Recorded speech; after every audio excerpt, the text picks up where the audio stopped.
All right, hello everyone, and thank you for tuning in once again to the Black Box Podcast, BBOR, Black Box Online Radio, coming to you from West Virginia. Well, what can we say? We've had the second round of presidential debates for the Democrats here in 2019, and there's quite a lot to go through. I mean, you have so many candidates, it's just like you could talk endlessly, probably just for days or weeks straight, just about the 2 nights of debates that we had going on. The first and foremost thing I would say is that no matter who you're going to talk about, I'm a little bit disappointed that the most famous lines that are being pulled out from people, like that are the most famous lines from the debate, are just very emotional and very sort of huffing and puffing, but not blowing the house down. They're getting the crowd riled up by saying emotional things as opposed to actually something that is a bit more substantial. One of the biggest things, though, is we probably are going to see in the very near end to the candidacy of Representative Tim Ryan from Ohio. I mean, Bernie Sanders really embarrassed him in one of those emotional moments that I was talking about. You know, Bernie was out with, 2 revolvers just shooting everything down, and they were coming after Bernie, and Bernie fought back hard. I completely acknowledge that. But the thing with Tim Ryan is there was a little bit of an exchange with Bernie Sanders when he was saying that you don't know that, you don't like, he's just telling Bernie, you don't know that, you don't know that. And then Bernie says, yes, I do. I wrote the damn bill, referring to the Medicare for All health care bill. But the thing is, this is how the media blows things out of proportion. I mean, to the people who've watched the debate, it's like, he's not telling Bernie, you don't know that, meaning you don't know what's in the bill. I mean, Bernie was talking about eyeglasses, hearing aids, and dental care for senior citizens. But prior to that, what Tim Ryan was trying to say is, you don't know that your Medicare for All bill will be better than the health care that people have through private insurance, particularly from unions. I mean, I thought that was very clear that that's what, Tim Ryan was referring to when they're having that little exchange. But, they just kind of blow it out of proportion. Granted, though, I mean, Bernie continued talking as that happens in a debate. I mean, there are multiple people on stage and there are multiple people talking. So, I mean, in the soundbite, it's going to look like he's telling Bernie that Bernie doesn't know what's in the bill. But in reality, he was making a comment about something else. The other big moment of the first debate was Elizabeth Warren and John Delaney, the former representative from the 6th District of Maryland, and Elizabeth Warren, the senator from Massachusetts. And that was just about how Elizabeth Warren is telling John Delaney that I don't know why someone would go to the trouble of running for president just to talk about what we can't do and what we can't accomplish. Something to that effect, right? Okay, the biggest thing is, that is a double talk line. And that I'm not saying anything bad about Elizabeth Warren. It's more of a statement about the audience. Like, why is the audience going crazy? I mean, that's not a substantial thing at all. John Delaney has countless detailed plans that he has talked about. And it's just they're just having a bit of a disagreement on one issue. And she says that, and the crowd goes wild. It's like, the things that they are focusing in on are not the heart and soul, and they are not the substance material of the candidacy. And by they, I mean the audience and the mainstream media cutting things up in a way that the audience is going to want to hear it. It's like, I'll just tell you flat out, it's not about personalities. Who cares about these personalities? And also, it's not even about the arguments. I repeat, it's not about the arguments. It is about factual reality and the truth. That's what this is about, right? I'm not somebody who's going to enjoy the arguing process. Don't you just want to know what the actual answer is? Are there not definitive answers that we're trying to find? When I always hear people talking about this, some people just say, it's always good, to hear other sides of the story. And I'm like, yeah. But where is this supposed to be going? It's supposed to be giving us definitive answers. What actually is the way to get people the most beneficial form of health care? What actually is the way to increase jobs in the fastest possible way? I mean, I don't know about you guys. I just want to hear the definitive answer. Out of all the plans that they're talking about, I would like to know which one is actually going to deliver on the promises and the expectations. what is the overall best thing for the American people, and best in terms of, as we just said, what could get people the most health care, what could give people the most jobs, and also, it's like if you're going to even talk about something that was a little bit neglected in this debate, although the candidates did mention it on social media, do they support impeaching Donald Trump or not? I mean, that's one of the things that we can examine. I mean, that's something that they could continue discussing. Okay, so Elizabeth Warren and John Delaney had that exchange, and like a couple of the commentators were saying that John Delaney became sort of the stand-in for the Republican Party because he is a moderate centrist. You could not call John Delaney a leftist or a liberal or anything like that. If you got this left-right dynamic, he might be 51% to the left and 49% to the other side, like right in the middle. I mean, he is a moderate centrist. I mean, he calls himself a Democrat, but it's like he is probably the most middle ground candidate up there. And the thing is, though, they're saying they're using him as sort of a target for a lot of the attacks. And the thing is, though, with John Delaney, to challenge him, he just stood there and started laughing at a lot of it, put a big smile on his face, and I don't really like those types of responses. Do you know who advised people not to do that? Donald Trump. During like his show, The Apprentice, he would, anytime someone would just sort of respond like that, when people were kind of like putting the heat on, he would just be like, they're tearing you apart up here and you're not saying anything. And that shows. I don't often defend Trump, but it's like John Delaney looked weak up there when he's just like, they're insulting him and he's just laughing about it. There's something to say about that, though. Donald Trump debated Hillary Clinton 3 times during the presidential debates, right? And a lot of the critics were saying that Hillary Clinton won all 3 debates. She didn't win any of them. Every single one was a draw. Hillary versus Donald Trump, every single one was a draw. It'd start out with Donald Trump would sound kind of like tired and slow talking.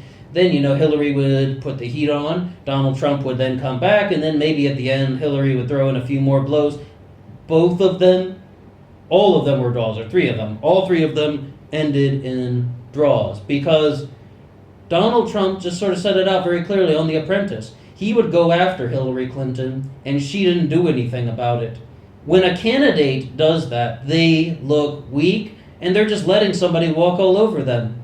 And it's like that's just something that John Delaney was also doing on the debate stage. Moving on to the second night, Kamala Harris versus Tulsi Gabbard.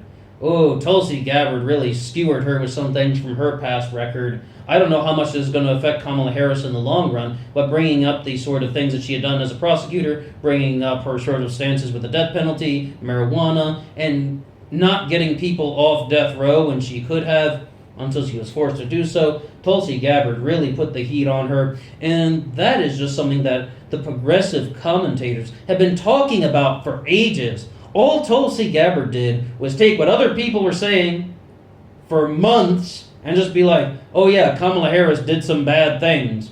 And it's just like, that is what she's supposed to do during the debate. No fault of Tulsi Gabbard, but it's just like, it's not a brilliant thing. It's just like people have been saying these things for ages about Kamala Harris, ever since she got to the national spotlight, and becoming a household name and such. There was also a very interesting thing in the first debate with John Hickenlooper and Bernie Sanders. There's the moment when, John Hickenlooper is saying that we don't need democratic socialism, we don't even need to kind of go further to the left. And by we, he's referring to the Democratic Party. I'm not a Democrat, I'm an independent. But it's like, he's referring to the Democratic Party, and Bernie throws his hands up, and then John Hickenlooper's like, oh, I can do it. He should have said, oh, I can do it too. That would have had a much better ring to it. And by throwing his hands up in the air. And once again, people are zoning in on things like that have nothing to do with policy. But why do I bring that up? Hickenlooper's whole stance is that they should not become democratic socialists and they should not go further to the left. He pretty much got ended by a guy like Pete Buttigieg, who was just like, and this is a multi-layered statement, he's like, no matter what the Democrats do, the Republicans are going to say that they're socialists and crazy socialists, whatever that was. If they support Medicare for all, they're crazy socialists. If they support conservative policies, they are crazy socialists. So it's like, that's kind of just a nail in the coffin for the candidacy of John Hickenlooper. Not that too many people were paying that much attention to him to begin with. So when you're going to examine something like that, I mean, Pete Buttigieg made a very interesting statement. I mean, like, I don't think John Hickenlooper would have a good counter for something like that. But the thing is, though, once again, the absolute biggest highlight from Pete Buttigieg is nothing to do with his policies. This is what people have been saying about Mayor Pete. They're like, he talks so much about being openly gay, about he was able to get married, and he was an Afghanistan veteran. I thank him for his service on that one, though. I mean, he can talk about that all he wants. This is what other people have been saying, though. And also just about his education and his background. He speaks 7 languages. They're saying all these things, but it's like, this is just more like, kind of like an adult friend finder profile. Okay, you've done all these things. When people talk about Pete Buttigieg, they aren't getting into a lot of his policies. And I'm sure, I know he talks about it in his speeches and such, and he probably has it all on his website, but when you have the conversations with people, it's always just about characteristics. And his biggest line from the debate about characteristics. In the second night of debates, Kirsten Gillibrand and Kamala Harris got into it a little bit as well. This was on the kind of social media afterward, but one of the things about Kirsten Gillibrand is she is a senator that I have talked very rarely about. Maybe I've said her name once or twice on this channel, but she said something interesting during the debate when she sort of like, white privilege is something real, but anybody can stand up and be the leader and address these issues. And it's like, that's actually a rather honest statement. Once again, I don't trust Kirsten Gillibrand, but that's not a campaign promise. That is not some sort of far-out idea, the pie-in-the-sky stuff that's never going to come true. That is a cultural statement. She's not offering you something and then promising you the moon, and she's not saying that, if we enact my policy, your lives will get better. She made a comment about culture, and no matter who that's coming from, this is a good opportunity for all the Democrats to do stuff like that, because those are the things that can actually turn into value, that can get people talking in the living room, on the couch, when they're watching this on TV, or when they're watching it on other social media platforms, and they can start, just thinking in different ways. And it's like, she said that, though, and it's like, that's a rather honest statement.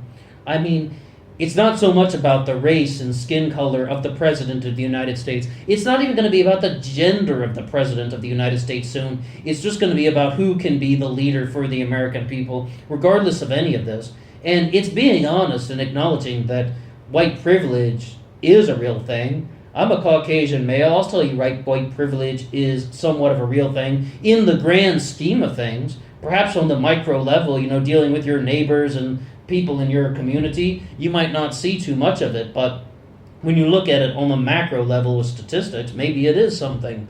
But, Kirsten Gillibrand did that in somewhat of a kind of, just kind of like a well-explained manner. I thought she did a little bit better than the first debate when she was talking like a robot. All around the country, women are on fire. It's just like, I thought she stepped it up a little. However, I mentioned Kamala Harris and Kirsten Gillibrand were getting into it on social media, and Kamala Harris says she's a supporter of Assad. I don't believe any of that. That is probably just baloney. It's most likely Kamala Harris and Kirsten Gillibrand have a sort of alliance. They might just be throwing each other's names around for publicity and exposure and trying to drum up some sort of kind of media storm. And then Kirsten Gillibrand would give her support to Kamala Harris. I really believe that those two would be in cahoots. I mean, that's just my pure instinct, and I have nothing else to say other than that is my pure instinct. It's like, just kind of like the first sort of impression. One of the things, though, that we really have to wonder is who's going to be the person to drop out. I mean, we got to look at some people. Would it be some guy like Jay Inslee? I mean, some people are thinking that Jay Inslee should really kind of be rising in the ranks. He's going to be one of two directions. He called out Joe Biden for wanting to phase out of coal and fossil fuels, and he's like, we don't have time for that. We can't last 9 years and 12 years. I would just ask the question, Do you think that people are overhyping some of this stuff about just kind of presenting us the image that the world is going to end in 12 years or something if we don't get rid of fossil fuels or something like that? I mean, I completely accept that there are things out there like global warming, or as we now call it, man-made climate change. I mean, putting countless levels of CO2 in the atmosphere, obviously, greenhouse effect. I mean, we went through elementary science education, right? I mean, yeah, okay, I acknowledge that man-made climate change could be a thing, or is a thing rather. But at the same time, is it so extreme that we aren't going to live past 12 years if we don't get things in order? So that's why they're saying, like, I mean, I don't know if Jay Inslee's plan is as, dire as he made it out to be. And a lot of people think that came from Alexandria Ocasio-Cortez, that she first said something like, we have like 12 years left for the Earth, and she even said that was like a kind of a satirical statement. And then Beto O'Rourke said we have to end fossil fuels in 9 years, and then we have Jay Inslee making climate change the heart and soul of his campaign. But the thing is with Jay Inslee, it's like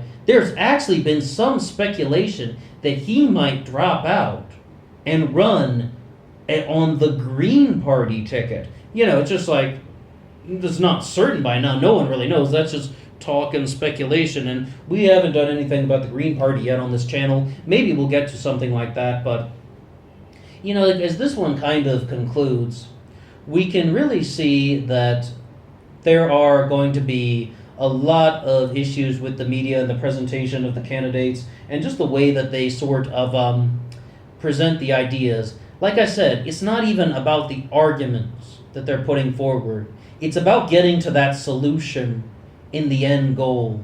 It's about what will actually bring all of these kinds of prosperity to the American people and in the most effective and most efficient way possible. It's not about the arguments. If it's about the arguments, it's like going to somebody's flower garden and saying, hey, what kind of shovel did you use with that garden? I bet if I had a different kind of shovel, I could make a better garden somewhere else.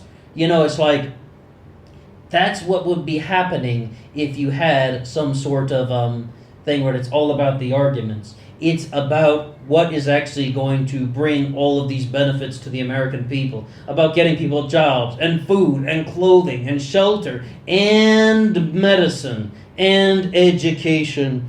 I mean, there is a definitive way, though. There is a way, though. Like, if we can examine these plans, if we had the chance to use a time machine, we could see, is John Delaney's Better Care or Bernie Sanders' Medicare for All going to actually bring more health care to people? And in what ways? We could see. I totally get that life is nuanced, but there should be an answer to the question, though, about what is actually going to give people more insurance coverage, or what would actually give people shorter wait times at the doctor. You could think of any question you want, and maybe you would be able to get a very specific answer from the candidates. So it's like, I think that we can sort of look for a lot of kind of spin from the mainstream media, focusing in on the emotional side, and the commentators on the other side of the aisle are going to go crazy with stuff. After the first presidential debate back in June, it was like they were really going after Beto O'Rourke, and they're just like, hey, did you hear what that guy Ben Shapiro said about the guy who spoke in Spanish at the debate? And I was like, well, did you watch the thing? Lots of people were speaking in Spanish. Like, yeah, but he spoke in Spanish, and he said that wasn't a good thing. And it was like, what are you talking about? The first debate was a simulcast with Telemundo. They were very clear. They put this out on their social media that they asked the candidates who were fluent in Spanish if they would respond in Spanish. Beto just did it one time when he wasn't prompted in Spanish. He replied anyway. I mean, they were encouraged to do that by the Telemundo network, and it's not like anyone's trying to show off. They were directed to. And it's like, but they don't, that's not an attractive narrative. And this is one of the things where I just don't get. Why are people falling for these silly narratives that we said about Beto O'Rourke and Tim Ryan and John Delaney? I mean, it's just like, should Tim Ryan drop out? Yes. I think he's toast. I think he's done. I'm disappointed with his campaign. You're disappointed with his campaign too. Should John Delaney drop out? he had some major issues with his campaign staff, and a lot of them resigned. I mean, so says rumors anyway. Perhaps. I mean, what we can say about these guys is that they definitely will not win. Ryan, Delaney, Hickenlooper, and perhaps, Beto O'Rourke and Mayor Pete won't win. Jay Inslee definitely will not win the nomination. Should they drop out? If they so choose. I mean, and that's just one of the ways that we can say it. Well, that's all for me now. What do you have to say about anything associated with the presidential debate, the second presidential debate at the end of July in 2019? No matter what you have to say, I would love to hear from you. Until next time.